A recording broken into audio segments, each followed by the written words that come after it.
오늘은 행복을 찾아서라는 제목으로 여러분과 함께 은혜를 나누고자 합니다.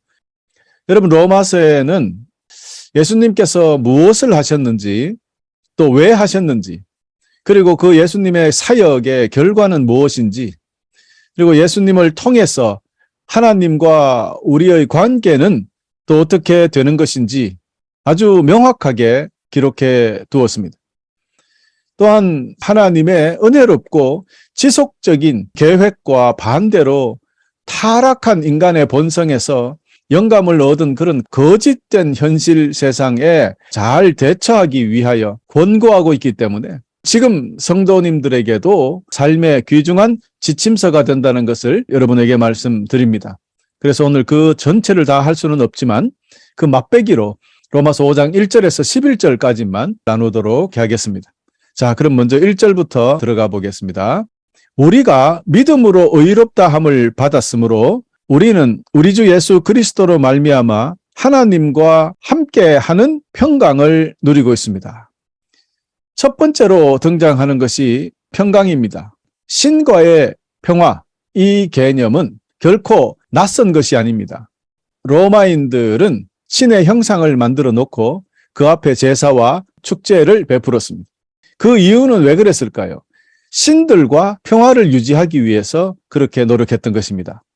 로마인들은 일반인이 왕가같이 높은 사람들과 특별한 관계를 맺고, 그래서 그들은 약한 자가 높은 사람에게 아침마다 문안 인사를 드렸던 습관이 있는데 신에게도 이처럼 아침마다 문안 인사를 올렸던 것입니다.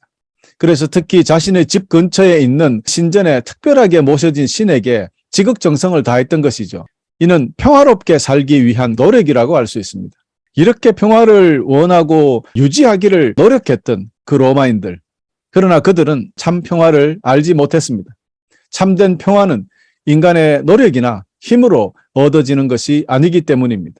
참된 평화는 오직 그리스도 십자가 복음이 인간에게 가져온 가장 큰 근본적인 축복이기 때문입니다. 그렇습니다. 예수 그리스도를 통해서 하나님과의 관계를 회복될 때 큰 평화가 우리 속에, 마음속에 온다는 것을 고백하고 있는 것이죠. 여러분, 그렇습니다. 죄가 인간에게 가져온 가장 근본적인 재앙이 하나님과 원수가 되게 하는 것입니다.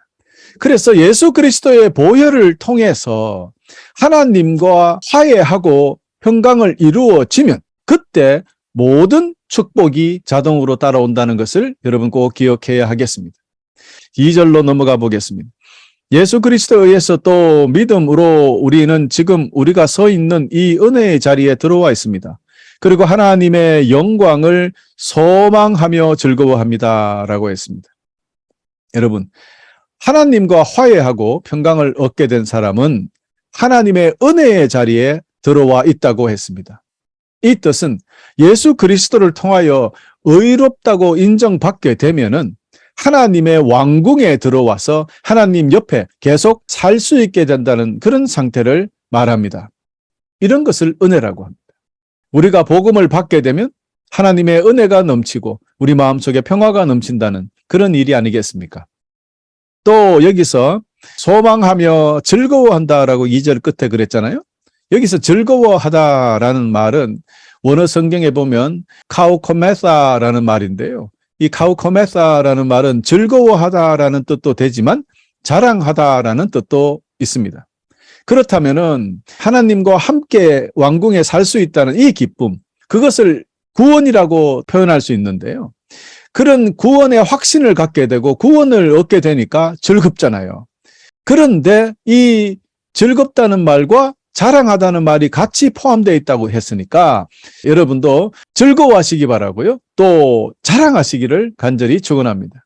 그래서 거룩하다고 인정받은 신자는 비록 우리가 지금 몸의 부활이 일어나 천국에 간 것은 아니지만 우리 마음속에 성령과 함께하면서 이미 우리는 천국에 사는 것과 같은 이치입니다. 그래서 우리의 영은 기쁘고 즐거운 것이고요. 또 그리고 우리의 몸도 마지막 날에 우리가 부활하여 주님과 함께 영원히 살게 되는 것입니다. 그렇기 때문에 그 영광을 소망하면서 기뻐한다는 뜻도 포함되어 있는 것이죠. 이처럼 하나님께서 주시는 기쁨은 세상이 주는 그런 기쁨과 전혀 다릅니다. 이런 기쁨이 여러분 모두에게 오늘부터 영원히 충만하시기를 간절히 축원합니다. 할렐루야. 여러분 이제 3절, 4절 같이 보시겠습니다. 우리는 환난을 당하더라도 즐거워합니다. 그것은 환난이 인내를 낳고 또 인내는 연단된 인품을 낳고 연단된 인품은 소망을 낳는 것을 알기 때문입니다. 여러분 2절부터 계속 기쁨에 대해서 이야기하고 있습니다. 이 기쁨은 3절에서는 환난을 당해도 지속된다고 했습니다. 여러분 물론 우리가 살면서 환난 자체가 기쁘다고 할 수는 없습니다. 그러나 하나님과의 관계가 완전히 회복된 상태라면 그 후에 우리가 만나는 환난은 영적인 성숙을 이루어 가는데 필요한 도구로 사용하실 수가 있다는 것을 우리는 알아야 합니다. 그렇기 때문에 어떤 환난이 와도 기뻐할 수 있는 것이죠. 그래서 욥이 이렇게 고백했던 거예요. 나의 가는 길을 오직 그가 아시니 오직 하나님이 아시니 그가 나를 단련하신 후에 내가 정금같이 나아오리라. 그렇습니다, 여러분. 하나님께서 우리의 길을 알고 계시니까 하나님의 뜻대로 우리를 단련하시니까 정금같이 된다. 이 말은 여러분 아시죠? 금의 불순물을 뺄 때는 뜨거운 불에 끓여야 그 모든 불순물이 밑으로 빠지고요. 순금이 되는 것처럼 우리도 환난이 우리를 그렇게 만든다라는 것을 기억하시고 그 환난 중에 좌절하지 마시고 승리하는 여러분 되시기를 부탁드립니다. 또한 이 당시 로마인들의 교육의 모토로 삼고 있었던 것은 인내와 연단이었어요. 그러니까 바울도 아마 인내와 연단이라는 로마의 교육 철학을 그대로 받아들였던 것으로 볼 수 있습니다. 그 로마인들은 그들의 자녀들이 어른이 되어서 접하게 될 온갖 악한 것과 퇴폐, 사치풍조 이런 세상의 악한 것들로부터 저항할 수 있는 정신력을 강하게 만들기 위해서였습니다. 그 로마인들은 그때 당시 이미 세상이 타락했고 너무나 퇴폐적이라는 것을 생각하고 있었거든요. 그래서 로마인들은 이 인내와 연단을 통해서 자녀들은 그렇게 타락하지 않고 퇴폐하지 않기를 바랐던 것이죠. 여러분 보세요. 이것이 얼마나 중요합니까? 요즘 우리는 어떻습니까? 우리에게 향한 쓴소리를 우리가 받으면서 인내하며 우리를 스스로 올바른 사람으로 만들어 가고 있습니까? 우리에게 누가 그렇게 이야기를 해주죠? 요즘은 부모님이 이야기해도 듣지 않고요. 선생님이 이야기해도 듣지 않고요. 가장 친한 친구가 그런 이야기를 하면 만나지 않아 버립니다. 그러니 누가 나를 위해서 귀한 말을 해줄까? 그래서 3절, 4절이 말하는 것은 로마의 교육도 이런 것처럼 참 성도가 되기 위해서는 거기에 필요한 인내와 연단의 교육이 필요하다는 것을 선포하고 있었던 것입니다. 여러분 이제 5절에 보니까 이 소망은 절대로 우리의 기대를 저버리지 않습니다. 그것은 하나님께서 우리에게 주신 성령을 통해서 우리 마음에 하나님의 사랑을 부어 주셨기 때문입니다. 이렇게 시작하고요. 우리가 하나님의 사랑을 체험할 때 소망이 생긴다는 것입니다. 그러므로 성도들이 성령을 통해서 느끼게 되는 하나님의 사랑이 우리 마음속에 없다면 소망을 가질 수가 없다. 그렇습니다. 그 사랑의 증거는 무엇입니까? 하나님께서 보내신 외아들 예수 그리스도, 이 예수 그리스도께서 죄인된 저와 여러분을 구원하시려고 십자가에서 죽으셨다는 것, 이것을 통해서 우리는 하나님께서 우리를 지극히 사랑한다라는 것을 깨닫게 되고 그 사랑을 깨닫게 되면은 그분과 함께 있고 싶어지는 거죠. 그러면서 조금 있으면 올 영원한 천국에 우리가 들어가서 그 하나님과 함께 영원히 살게 된다는 소망이 생기게 된다라는 뜻이 되겠습니다. 하나님은 우리에게 이런 사랑을 베풀어 주셨습니다. 하나밖에 없는 당신의 아들 독생자 예수 그리스도를 우리를 위하여 십자가에 죽이기까지 하신 그 사랑 앞에 우리는 그저 감동하게 되는 거죠. 9절 보겠습니다. 그러므로 우리는 그리스도의 피로 말미암아 의롭다함을 얻었으므로 우리가 그리스도를 통해 하나님의 진노로부터 구원받을 것을 더욱 확실합니다. 우리가 하나님의 원수가 되었을 때도 그리스도의 죽음을 통해 하나님과 화해하게 되었다면 이렇게 하나님과 화목을 누리고 있는 사람들이 그분의 생명으로 말미암아 구원받게 될 것은 더욱 확실합니다. 여러분, 죄 가운데 있으면 하나님의 진노를 받게 되는데 예수님의 피로 우리가 깨끗이 씻겼을 때는 영원한 생명을 선물로 받게 된다는 거예요. 그러므로 예수님을 통해서 하나님의 진노로부터 구원받게 된다는 것을 확실히 안다는 것은 예수님께서 우리를 위하여 죽으셨을 때 우리가 죄가 없어서 죽으신 것이 아니라 죄가 있는 상태에서 그분이 죽음을 통해서 하나님과 우리의 관계를 화해하게 만들어 주셨다고 했잖아요. 10절에. 그렇다면은 우리가 하나님과 잘 사귀고 있는데 어떻게 천국에 보내지 않겠느냐 이런 말 하는 거예요. 그렇습니다. 여러분, 우리가 예수 그리스도의 피로서 하나님과 화해하고 구원받게 된 이 진리, 이것을 붙잡고 주님을 떠나지 않고 잘 섬기며 살면은 확실하게 구원받게 된다는 그것을 강조하고 있는 것입니다. 그래서 9절 10절은 바로 구원론입니다. 이거보다 더 잘 설명한 구원론이 없어요. 이제 마지막 11절 보겠습니다. 이뿐만이 아니라 우리는 이제 우리 주 예수 그리스도를 통해 하나님 안에서 즐거워합니다. 예수 그리스도로 말미암아 이제 우리는 하나님과 화해하게 되었습니다. 하나님의 은혜로 평강을 얻게 되고 그리고 천국의 기쁨을 가지게 된다. 그 누구도 빼앗아갈 수 없는 이 기쁨. 믿음으로 의롭게 되고 예수 그리스도의 보혈로 깨끗하게 씻겨진 성도님들은 거룩한 하나님 앞에 나아갈 수 있게 되고 하나님과 사귈 수 있게 된다. 그리고 마지막 날에 하나님 아버지 곁에서 영원히 그분과 함께 살 수 있는 그런 영광을 얻게 된다는 사실. 그렇게 확신을 갖게 된다면 여러분 기쁜 것이 아니겠습니까? 이것이 참된 기쁨입니다. 우리 주님께서 주시고자 하는 가장 큰 축복이 바로 이것입니다. 그러므로 이 모든 것은 십자가에서 죽으신 우리 주 예수 그리스도의 피를 통해서 얻어진 사랑의 선물이다라는 것을 기억하고 항상 감사하며 살아야 하겠습니다. 여러분, 오늘 우리 이 말씀을 통해서 다음과 같은 것들을 발견할 수 있게 되었을 것입니다. 우리가 예수님을 하나님의 아들이요 그리스도 메시아로, 즉 우리를 죄에서 구원하여 주실 유일한 분으로 굳게 믿는 그 믿음으로 의롭게 되는 것입니다. 그렇게 될 때 하나님과 우리가 평화를 누리게 된다. 그것은 믿음으로 의롭게 되었을 때 주어지는 상이다. 그래서 우리가 의롭게 되었을 때, 즉 죄가 없게 거룩하게 되었을 때 하나님의 자녀고 성도이다. 여러분, 그러므로 하나님과의 화평은 이렇게 복된 일이기 때문에 우리의 잘못 때문에 하나님과의 평화를 깨는 일이 결코 있어서는 안 되겠습니다. 또한 하나님의 평화로 가능한 한 모든 사람들과 평화를 이루는데 힘쓰며 살아야 하겠습니다. 두 번째로 우리가 믿음으로 의롭게 되었을 때 하나님의 은혜에 들어간다고 배웠습니다. 그렇습니다. 평화가 지속된다는 말은 사실은 하나님 안에 살아야 된다는 거예요. 예수 안에 있을 때, 성령 안에 있을 때 이런 말 우리가 많이 합니다. 그 말이 바로 하나님의 은혜 안에 들어갔다라는 뜻을 이야기합니다. 하나님의 왕궁에 들어갔으니까 누가 우리를 공경합니까? 그렇죠? 우리가 그 위대한 만왕의 왕 되시는 하나님 옆에 우리가 살고 있다면 그것이 바로 은혜다. 비록 우리가 육신은 이 땅에 살고 있지만 우리는 하나님과 동행하기 때문에 우리의 마음은 평화가 있어야 됩니다. 좌절하지 않아야 됩니다. 여러분, 어떤 상황에도 흔들리지 않아야 됩니다.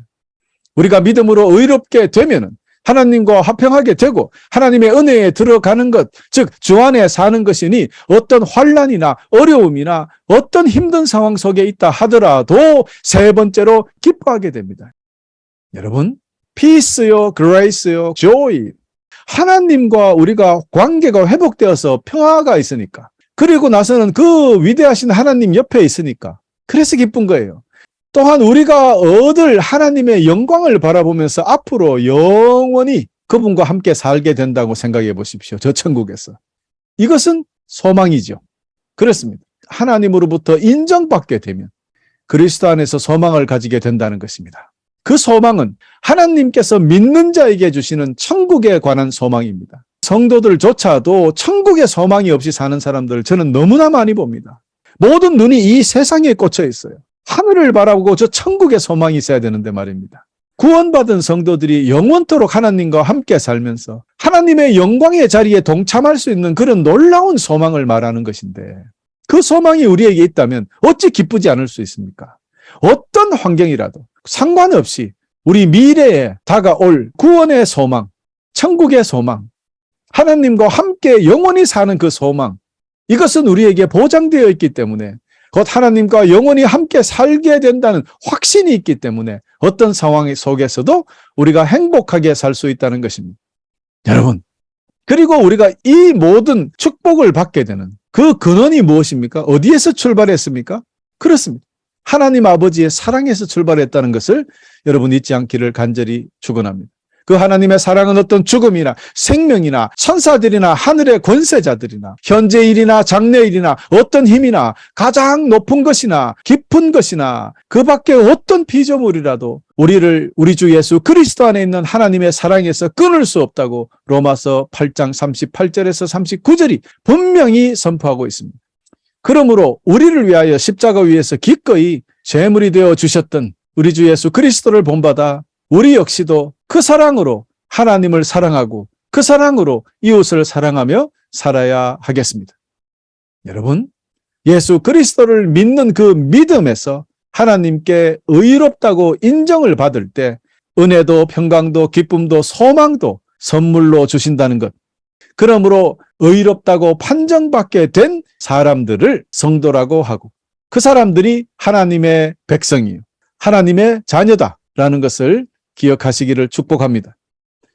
우리가 하나님의 자녀라면, 그렇다면 우리는 아버지 하나님께 효도해야 되지 않겠습니까? 그런데 아버지 하나님께 효도하라니까 아이고 이제 드디어 또 뭘 하라는구나, 그런 것이 아니라 우리가 하나님 아버지께 효도하는 것은 힘들거나 뭐 특별한 것이 아닙니다. 의외로 아주 간단합니다. 떠나지 말고 하나님 옆에서 그저 우리가 기쁘고 즐겁고 감사하며 사는 것뿐입니다. 여러분, 자녀가 늘 기쁘고 행복하면 부모들은 그런 자녀를 볼 때 그냥 기쁘고 행복해요. 다른 거 없어요. 부모에게 많은 돈을 갖다 준다고 기뻐합니까? 아닙니다. 자기들이 행복하게 살면 부모는 먹을 것이 없어도 기뻐요. 그래서 부모는 자식의 어깨가 촉 처져 있고 슬퍼하고 그런 모습을 보게 되면 기쁘지 않아요. 밥에 안 넘어가요. 늘 슬프고 마음이 아프거든요. 육신의 부모도 이럴진데 참부모 되시는 우리 하나님 아버지께서도 이와 똑같다는 것을 여러분 기억하시기 바랍니다. 그래서 하나님께 충성하고 효도하기 위해서도 항상 기뻐하라고, 쉬지 말고 기도하라고, 범사에 감사하라 하신 뜻이 거기에 있었던 것입니다. 기쁘고 즐겁고 감사하며 살 때 그게 의학적으로 좋답니다. 그러니까 우리도 좋고 또 하나님도 기쁘고, 그런데 왜 그것을 안 하며 살까요? 사탄은 자꾸 우리에게 불평과 불만과 저주로 가는 길을 열어준다는 것을 잊지 마시고 여러분 오늘부터라도 항상 기뻐하고 모든 일에 감사하는, 쉬지 말고 기도하는 그런 여러분 되시기를 거듭거듭 축원합니다. 끝으로 사랑하는 교회 여러분, 죄인인 저와 여러분 우리가 하나님의 은혜로 의롭다고 인정받고 영광스러운 구원을 허락받게 되었으니 이제는 그러므로 마음 놓고 주님 안에서 주님께서 주시는 새 생명을 만끽하며 주님을 자랑하며 주님의 사랑과 은혜를 온 세상에 전하며 기쁘게 사는 것만 우리에게 남아 있습니다. 여러분, 이렇게 사는 삶들을 행복이라고 합니다. 그렇습니다, 여러분. 세상이 말하는 가짜 행복에 속지 마십시오. 금방 사라져 버릴 그런 행복에 여러분 모든 것을 투자하지 마십시오. 진짜 행복은 믿음으로 하나님과의 관계를 회복하고 은혜와 평강과 기쁨, 소망 중에 누리며 사는 것, 그것임을 여러분 기억하시기를 바랍니다. 이렇게 행복하게 사는 것이 하나님의 명령입니다. 이것이 우리의 임무이자 하나님의 자녀된 우리들이 해야 할 효도이기도 하는 겁니다.